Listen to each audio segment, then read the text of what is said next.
Hi, everybody. Good evening. Welcome to the webinar. It is Thursday, September 12th, 2015. So the idea of this webinar is that it's for siblings and about siblings. And so part of what I'm doing tonight, there might be some parents on here and you might have questions about siblings. You might have some questions that you know that the sibling of your child in treatment has. And of course, there are siblings that are also in attendance this evening. As I said before, please submit the age of the sibling asking the question when you submit a question, if you submit a question. And I don't know how long this will go because this can go as long or short as needed. One of our goals also in doing this was to provide siblings with a point of contact, with a connection, and of course with some support. Part of also what I want to do is model for parents about ways to respond to sibling questions, sibling concerns, sibling issues, sibling feelings. So that's also a goal of tonight's webinar. And then I'm going to talk specifically about, in general, what siblings can do, and then what specifically parents can do to support the sibling process. In fact, why don't I start off with that? And then we have two pre-submitted questions. If you have questions, please submit them at any time to Stephanie, who's moderating for me this evening. She'll pass them on to me when there's space, empty space in the webinar for me to address them. So I'm going to start off with two general principles. I get a lot of questions from siblings about what can I do to support my sister or brother. And here's the most important thing. It covers a range of ideas, but the most important thing you can do is become interested in their work. Become interested in the things that they're learning about. Not just as it applies to them, but as it applies to you. I can think of nothing more valuable than for a sibling to say, I watched a webinar or two, or I watched one of the books, I read one of the books that you had been assigned to, or that mom or dad had been assigned to. And here's something that I'm learning and getting out of this process. Here's something I'm aware of. One of the most validating and supporting things that your siblings, the siblings of people in treatment, can hear or experience is, I'm not the only one who needs help. I'm not the only one who doesn't have it all together or have all the answers. One time I was talking to a sibling who was preparing for a sibling visit at a therapeutic school, and both young adults, the sibling and the one that she was visiting her adult brother. And she said to me in anticipation that she was incredibly nervous, that she was afraid that she might say the wrong thing, that she didn't want to mess it up. And she was very unsure of herself. And I said, why don't you start off with that? That's going to be so wonderful for him to hear, because he's been in this really vulnerable process, right? He got in trouble. He got sent to treatment. He required this level of intervention. And so already he's being asked to be vulnerable, to open up. So when a sibling can say that, they don't need all of the lectures and the wisdom. That could be something that you share along the way. But maybe more importantly, sharing your vulnerabilities, sharing your struggles, sharing what you're learning, sharing your own process. I even think, I say this to parents all the time, if your brother or sister, I got something with my throat tonight, so I'm going to be drinking some water during. If you have a brother or sister that's in treatment, one of the most effective ways to support them, if they're struggling, say, with peer pressure, with escaping, self-medicating, whatever it is, talk about your own struggles. Sometimes I seek to escape. Sometimes I try to avoid pain. Maybe it's the same way as you, maybe it's different than you. Sometimes I'm struggling with peer pressure. I worry about what people think about me. And what you'll find, not only are you creating emotional safety in that relationship, but you'll also find that they will then start to draw upon their wisdom. Might even give you a little lecture back. Here's something I learned, right? What I've learned is if they're not supportive of you, they're really not your friends, or it's important to not care what people think about. Those same trite lectures that you might give, but they own it more when they say it to you. So be interested in what they're learning for your sake, not just for theirs, right? Share with them some of your struggles or how you can relate to their struggles, and don't show up having everything figured out. Those are the three ways that I can think of, and this applies to parents in some ways. I think all those principles apply to parents, but I think for siblings, I would give you the same message, that these are ways that you can show up for your sibling. There was another question, I forget what it was, Stephanie, that I was going to speak generally to. I said it at the very beginning. What you can do to support your siblings, how you can help. Maybe I'll think of it a little bit later, or it will come up, or you'll remind me. All right, let's get to the pre-submitted questions. The first pre-submitted questions are, the first one is, our two sons have a lot of sibling rivalry. How do you help with that? I think in a lot of ways you get to take the step to keep everybody safe in the family. And here's a broader principle for parents. Um, I think maybe the simplest thing that you can do to change your communication is stop talking about it in terms of this is what you need to do. This is where I think you're broken or sick or not healthy, whatever the word, whatever the language is. If you can change it from a you message to I'm not comfortable with this. This is what I need. I was even talking to our staff the other day, and they were talking about a simple boundary like not practicing fire safety. And it's okay, I said, for the staff to say, I'm not comfortable the way that you're near the fire right now without your fire gloves. I'm not comfortable with the way that you're using the knife, so I'm going to take it away because I need that to be comfortable. I think you can say the same things to your children. This is what I need to feel okay. For your young adult children, for your adolescent children, you don't have to be. See, this kind of language doesn't make it right or wrong. It's unassailable. It's non-debatable. It's not up for negotiation. It's this is what I'm comfortable with. And the side benefit is you're not making them wrong. You're not making it about them being the project that needs to be fixed or that is broken. So it's much less likely to evoke a defensive response in them. So remember that skill, that tool. And a lot of parents are afraid to say it. But the phrase, this is what I need, this is what I feel comfortable with. So I think you can ask questions. I wouldn't, I think in a lot of ways, I think parents try to fix this rather than understand it. And for the sibling that might be at home, I think there could be a lot of pain. There could be a lot of hurt. There could be bullying one direction or another. There can be a lot of drama, a lot of pain, a lot of sadness, a lot of hurt. There can be something in the relationship. And if all we do is go try to fix that behavior, then we're not allowing ourselves and the child to understand what it's serving. So I think more than anything, listening and understanding. Children need resonance. They need listening much more than they need behavior modification. And like I say in my book, before you go in trying to change behavior, please pause and take a moment to listen to what the behavior is telling you. If you can listen to what the behavior is telling you, if you can help the child give that behavior a voice, they can fix it themselves. And that's part of what we try to do at Evoke, is give their symptoms a voice. Because aren't our symptoms just our pain, our sadness, our grief, our wounds, our insecurities? Aren't they just the voice of those things? So what I would say with this is listen, see if you can help them give it a voice, see if you can understand it, really remove the energy of trying to fix it or make it go away. First try to understand it, and perhaps by understanding it, it'll go away on its own. But I think it's important to respect it. In a lot of cases, I would say very directly to parents, especially when the child's in treatment, don't try to get the child at home to engage, to get them past their forgiveness, past their hurt, past their anger. Right? Spend a lot more time at listening and hearing, respecting, and understanding it. So that's what I would say to do to it. And then you can talk about, in terms of the emotional safety of the family, this is what I need. I'm not comfortable with this kind of fighting. I'm not comfortable with these kinds of things.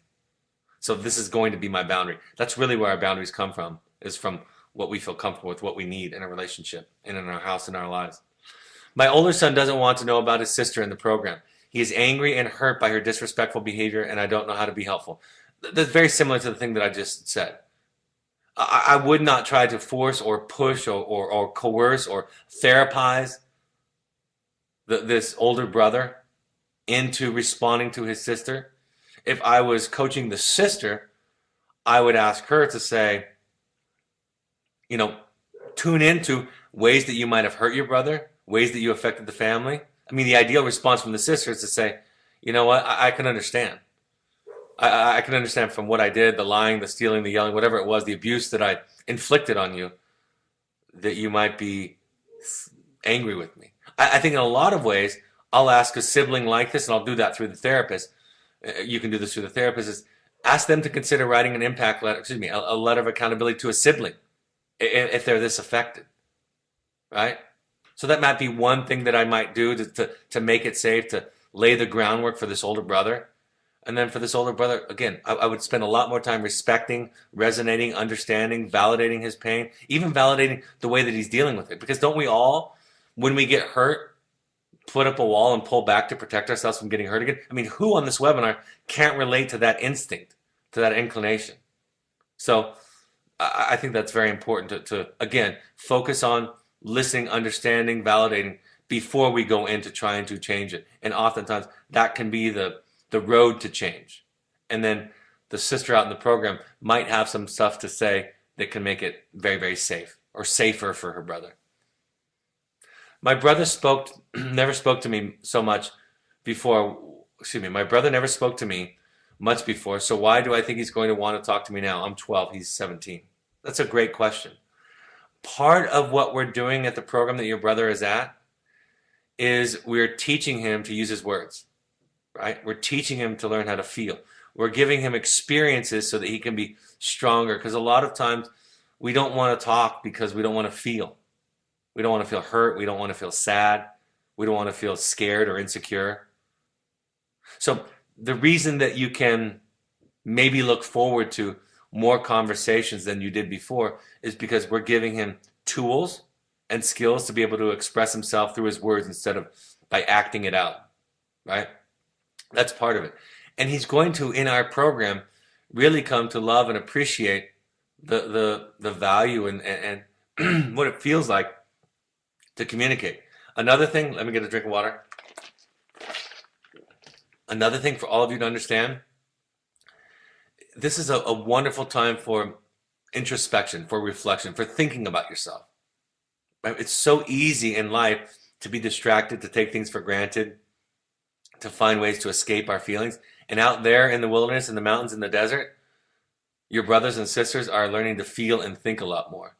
Learn what they took for granted. Learn what they're grateful for. Come to understand what's important to them. And in many cases, that's going to be an increased interest in being connected to their siblings, to their family. So those are the two reasons I would say that it's likely that your brother or sister, whoever you are, this applies to everybody, might be more willing or wanting to talk before. They become much better at talking about feelings and relationships than they were before. And thank you for joining the webinar, because even you saying, I wanted to come on, or I was interested, or asked this question, there's so many times when I'm doing this particular webinar for sibling, when I say to the siblings, if you're allowed to write at this point, or if you can write through your parents, tell them the question you asked me. I think so much that can be a great start to a better dialogue, a better discussion between you and your brother or sister. So that's an idea that you might try, is tell him that you attended this webinar and tell him what questions you are. And start with lots of questions too. What he's learning, ask him what lessons he's learning, what he would bring back to you, what he's learning about his relationship with you and his family and his parents and the problems that he was having before. So yeah, thank you for that.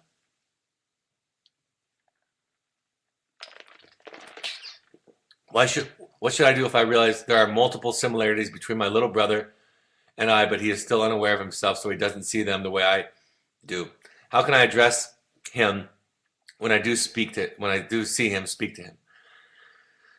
You know, I think it's valuable to just recognize that you see similarities and share them. And this isn't trying to force him or coerce him to see it the way you do, but you can just share it from your experiences. I do that with our students all the time. And sometimes my comparisons are very specific, and sometimes they're general. And so I think the more you can say, I can see myself in you, especially when you can see yourself in the things that he's doing that he got in trouble for. And the simplest example is, I often talk to my clients about my students out in the wilderness about my own self-medicating. And you can get as specific or as general as you want, but like I said before, we can all relate to wanting to escape pain. We can all relate to having problem relationships. We can all relate to not getting along with parents. Well, most of us can relate to not getting along with parents and at some point in our lives. So I think the more you share it, and you can experiment with levels of specificity or generality about it, that would be very helpful. But remember this too. You don't have to get it right. This reminds me of something parents always ask. It's okay if you allow yourself to be coached by the Evoke therapist, right? That's a wonderful gift to your brother. And so part of what I would say is just show up and just start sharing and tell the therapist, I'm open to the same type of feedback and coaching. A simple example, I get parents on the phone with their siblings for the first time or during a visit. And sometimes we have some siblings will make visits or do phone calls also. Depends on the therapist thinking it's appropriate. Um, and a parent will say something accidentally shaming, right? Something that's um, shaming or attacking. And I'll say, hey, wait a second. Let me just, if I can help you with that, is that okay? And they'll say, absolutely. And I'll say, instead of saying, you need to do this, just tell them your own experience with this. Just tell them how you feel, what your experience is with this thing, this example. Maybe can you share with them an area that you can relate where you struggle like they do? So if you're willing to be coached, if you don't have to get it right, right? And then the opposite is when parents come in, or siblings in this case, come in and they're afraid to say anything because they're afraid to mess it up. And that's just another way of thinking you have to get it right. So show up and be vulnerable. Show up and be scared. I'm afraid. I'm nervous. I don't know what to say. You know, my statement that I make all the time is if you're authentic, you can't lose. And so if authentic means I'm scared, I'm insecure, I'm unsure, I'm nervous, I'm afraid to make a mistake, I'm afraid to say the wrong thing, I don't know what to say. I can see many similarities and I don't know how to talk about those. What would you like from me? All those kinds of things are incredibly authentic. My sister and I have a close relationship. Will she open up to me more or will our bond change? She is 17 and I'm 13. We're laying a foundation. Excuse me. We're creating a foundation. We're giving her tools and skills. She's building up emotional strength while she's here. Just like you build up strength when you exercise, she's kind of in emotional and mental health gym, right? So she's getting stronger. She's gone through some very difficult things while she's been with us. She's had to talk about some very difficult things in front of her peers. She's had some very difficult discussions, I imagine, with her therapist in letters to mom and dad. So having said all of that, when you combine the new skills that she's learning, when you combine the new strength that she's developing, and then you combine that with what I said earlier about she's thinking about herself more and not taking things for granted as much. I don't know your sister specifically, but those are the things that build the ability, the willingness to be able to talk more.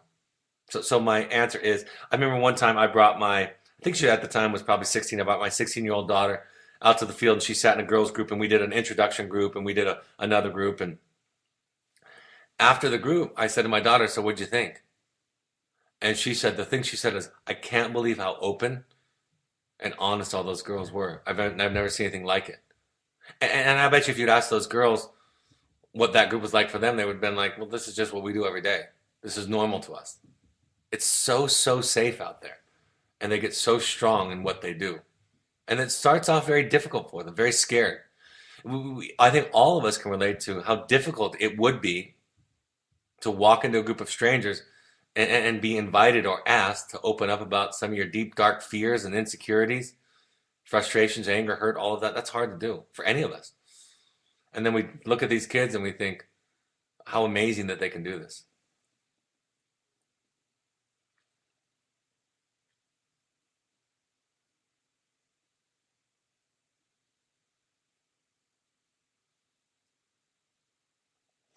I'll take a drink of water while I'm waiting for the next question.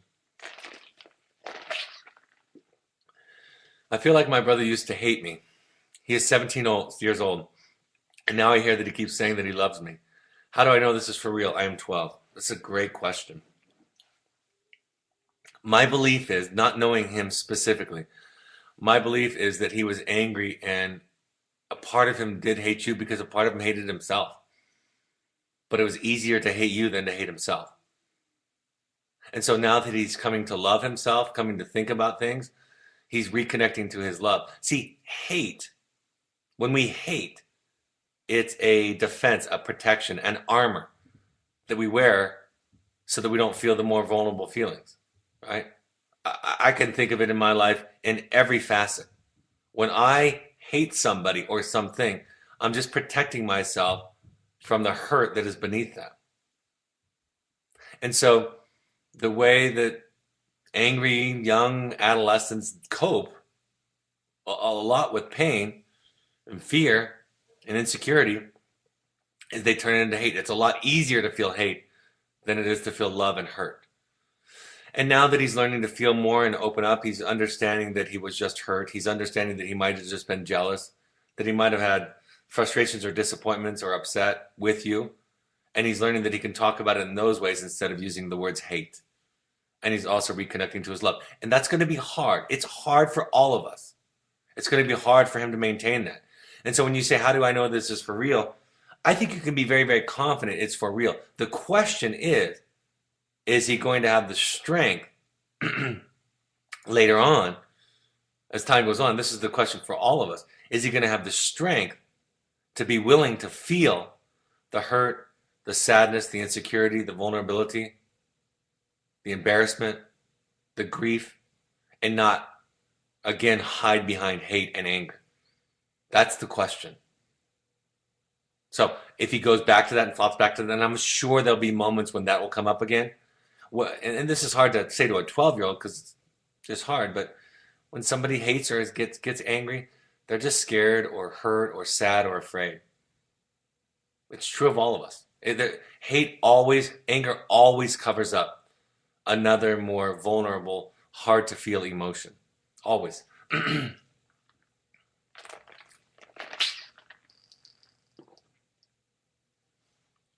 Thank you for that question.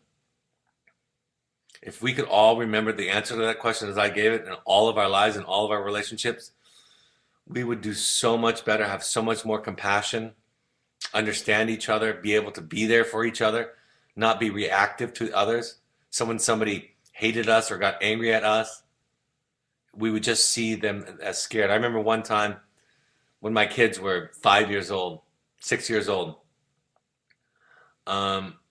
we were watching Peter Pan, the Disney version of Peter Pan. And I remember, I think at the time my son Jacob was 5 or 6 years old. And he said to me, talking about Captain Hook, he said, "Hey Dad, he's not bad, he's just sad, right?" And I said, "That's exactly right, Jake. He's not a bad guy, he's just a sad guy. But he covers it up with all this stuff because he doesn't want to feel." That's what we do. All right, there's another question coming in. It's difficult to trust my brother now. What's my part in actively rebuilding this trust? 26-year-old brother. You don't have to be in a hurry to trust him. It's okay to have some trust issues with him. Okay, that's the first thing. Parents ask me that all the time.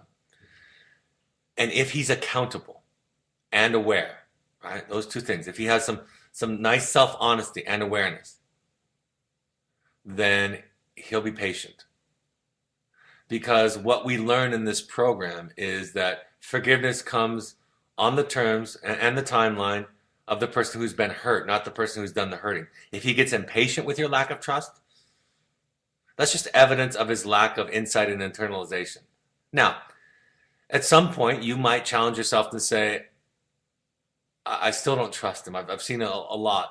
And there comes a point when our distrust, it serves us in the same way I was just describing hate. It protects us from possibly being hurt again.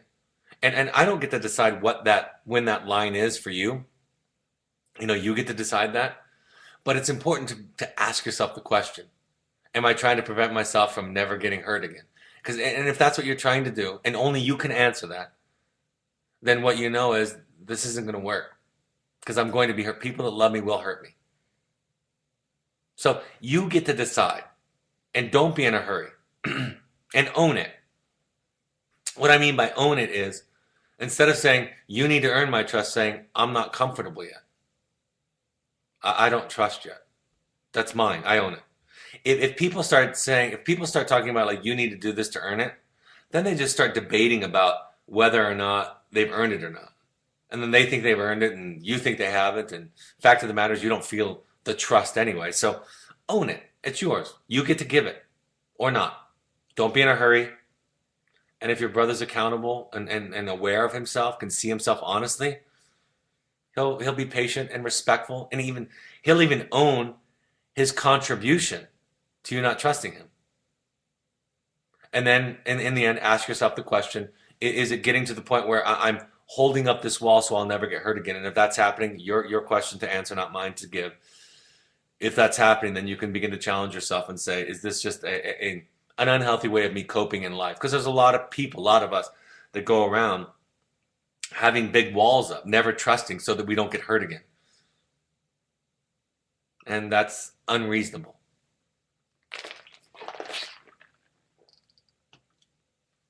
So I guess your part is to own it. What type of gift should I send my brother for Christmas if he is still in the wilderness? I'm the 12-year-old sister to a 17-year-old brother. That's a great question. First, I'll say ask your therapist, but let me tell you my favorite gifts. My favorite gifts are letters. My favorite gifts are pictures. My favorite gifts are something you might make.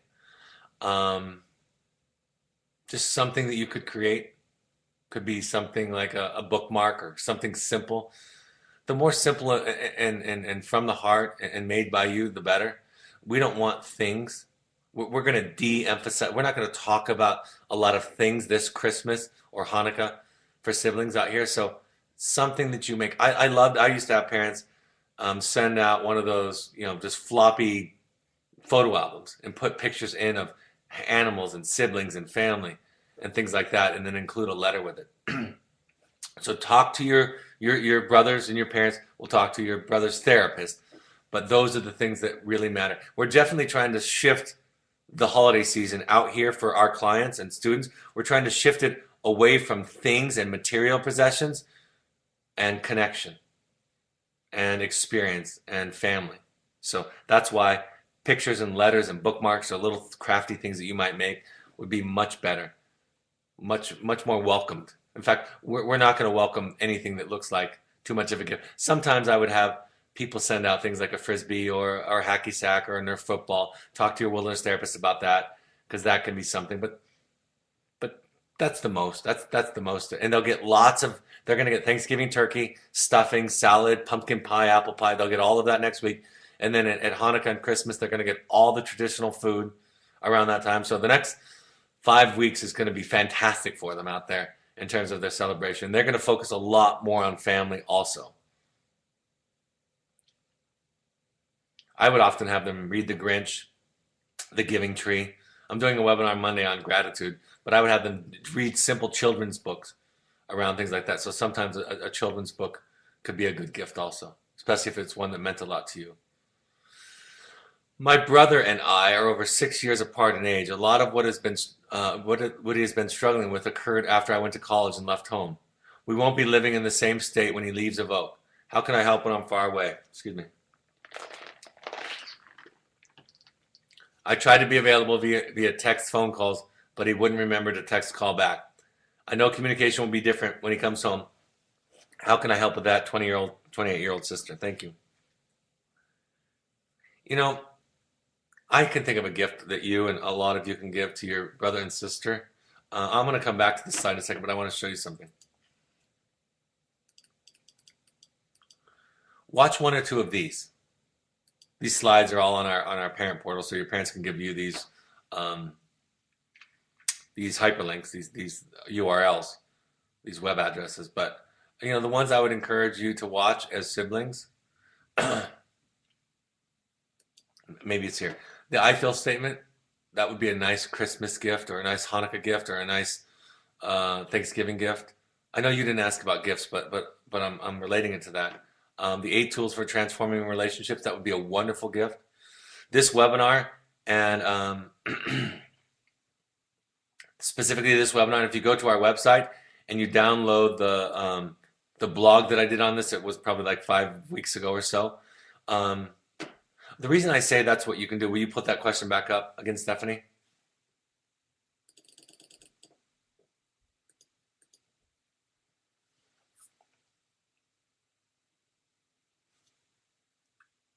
The other one, the one that was right after that, about the 28-year-old sibling and what will be different. So here's what I think is different. See, if you can meet him where he's at, if you can support him in this, if you can learn some of the skills and tools, it doesn't matter if he doesn't live with you again. It doesn't matter how often you talk to him. Oh, and this is true for parents also. But if you can be an anchor, a reference point, right? In psychology, we call it if you can give him a copy of yourself that he can carry around. And so if you can acquire a couple of these tools, have some shared language, understand what he's going to, learn to converse with him in these ways, that is both a great gift, if you're thinking about a gift, but also it is something that will make a difference in his life, right? I still remember my sixth grade teacher. I still talk to him, and I still see him once in a while. The other one that I thought was a good one, I just thought of when I was doing that, and you can put it right back up, Stephanie's containing. That one on containing is probably the third one that I would say. But if you can be that person in his life, I can think of lots of people in my life that I don't talk to often, but I felt seen by them. I felt heard and understood by them. I felt like they joined me in being vulnerable with me and opened up to me. I carry that around with me. It becomes a strength. I remember I saw my high school not guidance counselor, but counselor a week ago. I had dinner with him, and I spent a lot of time in his office as a teenager. And I think he remembered my brother he taught in ceramics class. He remembered my brother better than me because I was just one of those kids that kept getting sent to his office. But I carried him around my whole life, and I carry around my sixth grade teacher all the time. And I don't talk to my high school counselor. This is the second time I've talked to him since high school. And I talked to my sixth grade teacher, but I went 20 years without talking to him. And we reconnected because of social media. So what I'm saying is get in get in the room with him. Right? Find a bridge in terms of the language and things that he's learning a little bit. Give him that gift. For the rest of you, if you want to give a gift, you can even say, I asked Brad Reedy, the guy who does the webinars, I asked him what gift, and he said a nice gift would be if I watched 2 or 3 webinars. I mean, think of that. That's 2 or 3 hours of your time. That's more of a sacrifice than for a lot of people than going and spending 25 or $30 on a gift or whatever. That's to me something that you're trying to connect with them about. So if you can do that for him, if you can see him, if you can develop a skill around that, then you're going to make a difference in his life no matter how frequent you talk with him. So,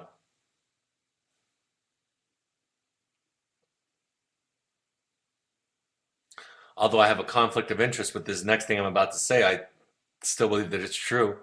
And that is maybe your parents have a copy of my book or get a copy of my book and understand it because it teaches about wilderness therapy and it teaches the 8 most important lessons that I've learned as a wilderness therapist. And then it'll help you to see him more. You will develop a greater capacity to be there for him, to listen, to respond to him, to understand him.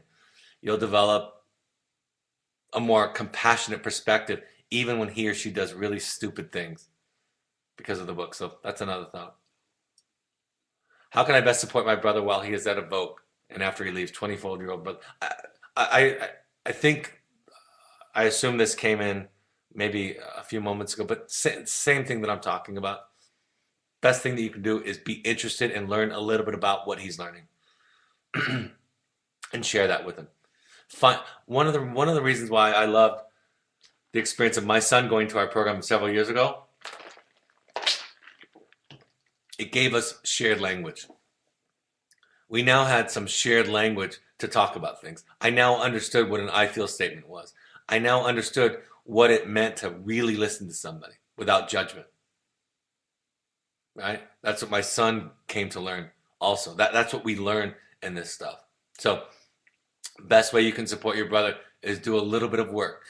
I'll tell you this, if your response is, and I hear this all the time, even from parents, the most common response I hear when I say things like this is, but I'm not the one with the problem. You're not the one with his problem, but you're the one with your problems, and we all have problems. So um, we can all do better. We can all learn to listen better. We can all become more aware. We can all practice vulnerability. We can all become more authentic, more honest, right? We can all do better at not medicating or trying to escape. All of us can do better. And so you get on that road next to him, and then he realizes he's not the only messed up one in the family. Feels really safe. Fantastic. And you build a bridge between him and you, and that's fantastic. I would be so happy if some siblings did some of those things, watched a couple of those webinars, read that essay that I wrote on 8 tools, something like that. Does my brother age 17 get a turkey on Thanksgiving from his 12-year-old? Yes. Turkey, ham, mashed potatoes, stuffing, salad, vegetables, everything. They pig out, just like we all do on Thanksgiving. They get all of it. Pie. They also get, because they're in group with some are Jewish, some are Christian and celebrate Christmas, they get both Thanksgiving dinner and the Hanukkah food. So they get both. If I sense that my brother is using again once he's home, or that he's being dishonest and headed down the wrong direction again, how do I help? 26-year-old sister. My voice is really getting taxed, but great question. Hold on.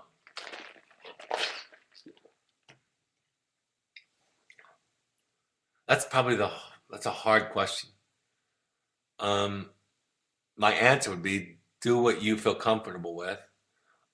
And that could include anything from confronting him. That could include telling him that you're noticing it and that you're scared, asking to have an honest conversation with him.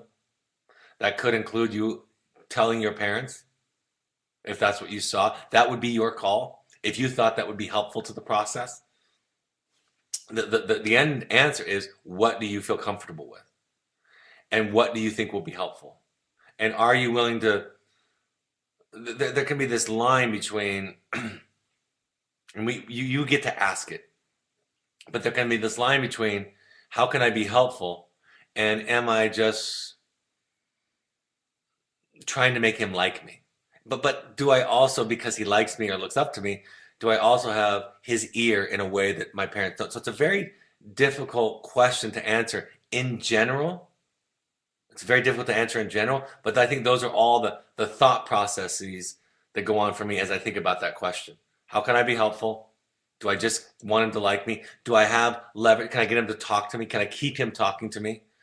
Can I ask him questions and challenge him from a loving place? I think the things not to do is get angry and communicate anger. Get disappointed and communicate disappointment. Try to shame him. Yell at him. Those types of things become reactive. Those types of things that lead to shutting down. But I can imagine being very passionate. And if your relationship is very close and loving, I've had siblings say, you're full of it. This is nonsense. I know you're just playing a game. I know you're about being using some colorful language. I've had siblings confront their siblings like that before, and the sibling has responded in a way that nobody else would have. They wouldn't have responded to anybody else that way because they knew it was coming from a place of love. They knew it was coming from a place of connection and awareness. So my answer to that question is it's very difficult to answer it in general, but I would take you through the questions about what's your goal? What are you trying to do to be helpful? Is there some emotional reaction that you're having that's about you? Is that going to shut him down? Are you trying to guilt him, shame him, intimidate him? All those things. I would ask all those types of questions. And then we would talk about a potential way to discuss it. And it could involve, if you thought it would be helpful, if you thought it was at that level, telling your parents. It could come to that, but you would get to decide that if you were comfortable with that. You could also have a discussion with your parents around it that says, because I think young adult siblings, they can spend time in the executive system, the executive room, so to speak. That's what we say, the parenting system, right? They can kind of go in and out of that with younger siblings. So in that way, you can actually have sometimes a very adult to adult conversation with your parents saying, what's the best way to handle this? I'm suspicion, or I know that he's using, and you can go tell him that I said that, or we can talk about a way to respond to him. Or maybe we can go to a family therapy session and see how we can respond to him in a way that will be helpful. Because sometimes mom, sometimes dad, the way you respond to him, it's not helpful. You yell at him, you nag, you do these other things, and that's not helpful. And so what can we do that'll be helpful for him? And if your parents are willing to work with you on that level, you're in great shape.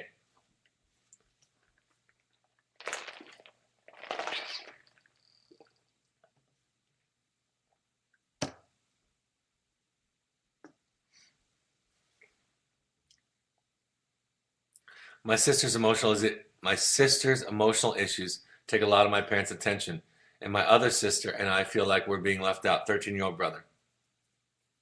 You are. It's not a feeling, it's true. The- and I think it's okay to feel that way, and I think it's part of the benefit of your sister being at Evoke is that some of the attention and energy can be on you, and it's hard. That happens when children are acting out the way your sister probably was. That happens when children have learning disabilities or autism or something else going on for them or a physical disease. It's true. And what you need to know is that it's okay to feel angry, jealous, hurt, sad. It's important for your parents to listen to that, to not try to talk you out of it, to not try to explain why it has to be that way so that you don't feel upset. It's very important that your parents not try to take away whatever feeling you have, but they spend what time they can listening to you and validating it. So it's absolutely a normal thing to observe, a normal thing to feel. It's a reality. And your parents ideally respect that and understand it and see it and listen to it. That's my response. And it's a fact that it would be true of any family that when somebody's having any kind of struggle, physical, mental, emotional, addiction, whatever it is, that they're going to get a lot more attention, and some of that's going to be taken away from the other siblings. And then find ways to celebrate you. Find ways to focus on the ones who aren't in trouble. I mean, that would be the ideal, right? To find special time, to dedicate time during the day when this is a no talk about sister time, right? We're not going to talk about Susie all Tuesday. We're going to go out and there's no talk about Susie today. And that would be something I would encourage your parents to do. My brother, who is currently in your program, bullied me for years and got other people to as well. It made it increasingly difficult for me to trust him as well as others. When he comes back, how should it be handled? I wouldn't wait until he gets back. I'm sorry, my throat's really scratchy. I wouldn't wait till he gets back. I would start talking about it now.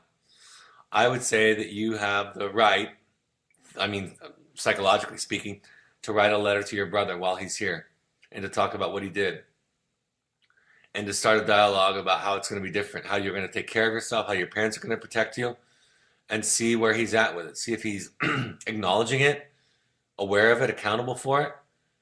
If you can find a way to deal, I would start now. And this goes with almost every issue. Don't wait till the end, but have discussion and dialogue around these issues now. And you have the right to express yourself. You have the right to be heard. And if your brother is doing his work, he's going to be accountable and sensitive and aware and apologetic and talk about ways that he's going to make amends. That's just another way of saying make it up to you. That's his job right now. That's part of all of our healing is to make amends. That is to apologize and make it better. Clean it up. Start now.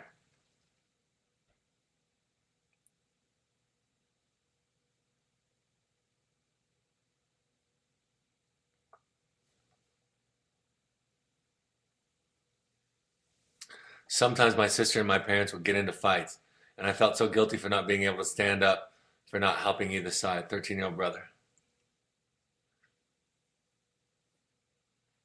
Well, I think that's a normal feeling to feel, and what I would tell you is it's not your job. It's not your job to get in the middle. It's not your job to solve it. I understand the pain, the powerlessness, the helplessness that you felt. All of that's real. I wouldn't try to talk you out of that. I would try to talk you out of the idea that it's your job. And in fact, in that moment, it's your parents' job to make sure that you're safe, number one. And then when they can't do that because they're not dealing with whatever, or they're dealing with something that's outside their control, it's your job to find a way to make yourself feel emotionally safe. And I would just say, what I would say if your parents were in the room and maybe they're with you right now, is I would encourage them to be conscious of that, to be conscious of the trauma that you're exposed to during those fights, and for them to do what they can. And they can't control the entire situation, obviously, because your sister's involved and she's in control of half of it, and she's an unwilling participant, I assume. But I think everybody in the family can hear you and can understand that you're kind of an innocent victim. And I would lastly just repeat myself and say, it's not your job to make them not fight. It's not your job to stand up to either one of them. You're fired from that, from being the referee.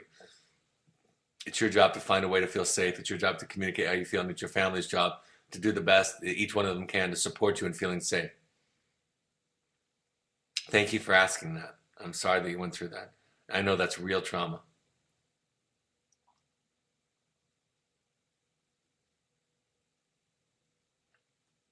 I feel like I wasn't there for my brother when he needed me, and I don't know how I can fix our relationship after he leaves. 16-year-old brother. I would start with just telling him, write this to him, and ask him my question to him if I was you is, what do you need from me? What can I do to be helpful for you? How can I ask me, what do you need from me in terms of being there for you? I feel like I wasn't there for you. I'm so sorry, folks, that my throat is this scratchy and tickling. Um, and then if he asks you for things that you can give to him, then you can do it.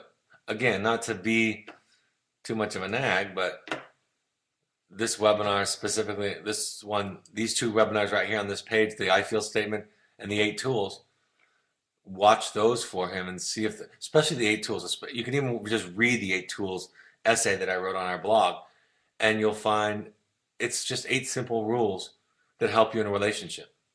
And those ways, those 8 ways are simple ways that you can change a relationship so that you can be there for each other. Running out of water. So that's my thought. Ask him what he needs. See if you're willing to give it. Acknowledge that you don't think you were there for him. And then educate yourself just a little bit so that you can be there for him in these new ways. Do they have to cook that turkey? Sometimes they do and sometimes they don't. Typically, we have them pre-cooked, but they heat them up out there in Dutch ovens. If you don't know what a Dutch oven is, it's a big iron pan. It's about that. I don't know what that is. What's that, like 8 inches, 10 inches, maybe deeper. And they'll put the turkey on it and they'll put hot coals on top of it, and they'll put it in the ground and put hot coals all around it and on top of it and heat it up. So sometimes it's not cooked from scratch for sure. It is pre-cooked, but sometimes they'll heat it up there, finish cooking it out there for a few hours. It's so good. By the way, there is sadness about not being with family on Christmas, Hanukkah, and Thanksgiving for all of our clients and students. But some of my most memorable holidays in my life were when I was out in the field during one of those holidays. And I've been out in the field during the Christmas holidays, the Hanukkah holidays, of course, and the Thanksgiving holiday. And it's been some of my most memorable, meaningful holidays of my life. And the same is true for your brother and sister. It's true for them. It's so fun. We play football. It's a day of fun. We play frisbee, hacky sack, all kinds of. They play lots of fun games out there. Your brother or sister is learning so many cool campfire games and riddles and different things out there that it's going to be fun for them to bring them home to you. What will happen after the program to my brother if my mother hasn't changed? She seems to be working on it, but she often quits her goals. My brother has a similar pattern, 26-year-old sister. It won't be ideal. That's what will happen. I mean, I think it's wise of you to notice this. I think it's wise of you to encourage your mom. Part of what we say to all family members is plan on nobody else in the family changing. Right? If you plan on nobody else in the family changing, we say that to the students, we say that to the parents, in this case to the sibling. If you plan on nobody else changing, then what you end up focusing on is what can I do?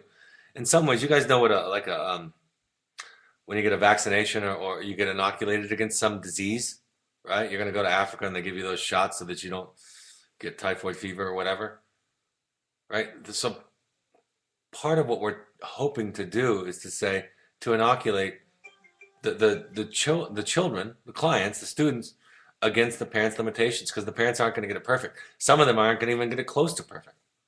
And your mother may fall into that category.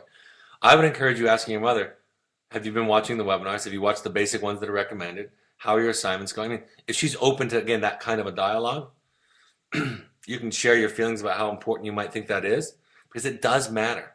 And it will be harder for him, for sure. And having said all of that, he will have strength and tools to draw upon in the coming months and years that he didn't have. He's better off, is what I'm saying. But if there's one thing that can happen in our program that could increase outcome results, it is for parents to do as much work as possible while their children are with us. It changes the dynamics, the relationship, the response dramatically. So if you can encourage that, ask questions about it. You can ask questions. I'm not saying that you're the parent, but you can be curious about it.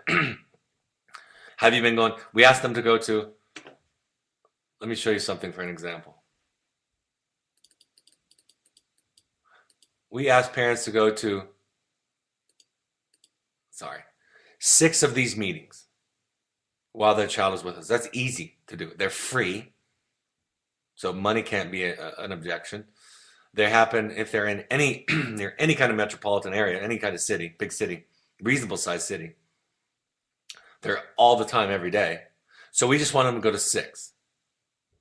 And a lot of parents again say, I don't want to do that. I don't feel comfortable. Try it. Just try 6. That's our request. That's our hope. So for you, ask her. Ask her out of curiosity. Encourage her. If you live near her, go with her. If you don't live with her, ask her about it and ask her about it the next day. Support her.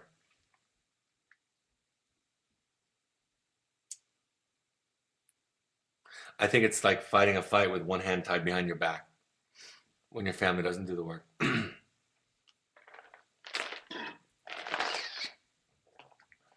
This is a great question. How can I be closer with my 17-year-old sister after she leaves the vote? My recommendation to you is to ask her, what can I do to be closer to you? That would be the best thing that you could do, for starters. And then learn to tell her what you need from her. That's the second thing I would say, is learn to tell her what you need from her and how you felt about if she was fighting or the things that she was doing. You might not know all about them, but tell her how you feel when she ignored you or was mean to you or yelled or whatever it is. So first, ask her what you can do to be closer, number one. Number two, tell her how you felt when she did things. And tell her what you would like from her. Those are the best ways that I can think for you to be closer to your sister. Thank you so much for asking that question.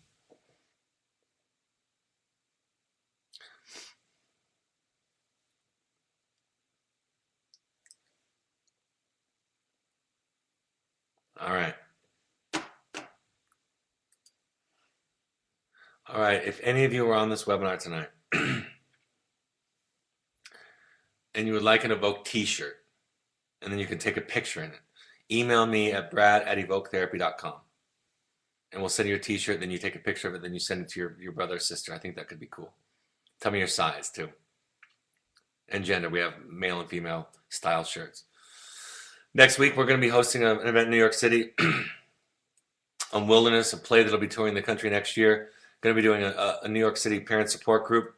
Going to be scheduling LA and the Bay Area coming up in the next month and a half or two. If you can possibly get to one of these intensives, we would like everybody, even young adults, can come to the Finding You one. So if you want to go to an intensive, it's a 4-day outdoor experience where you're just doing your own work.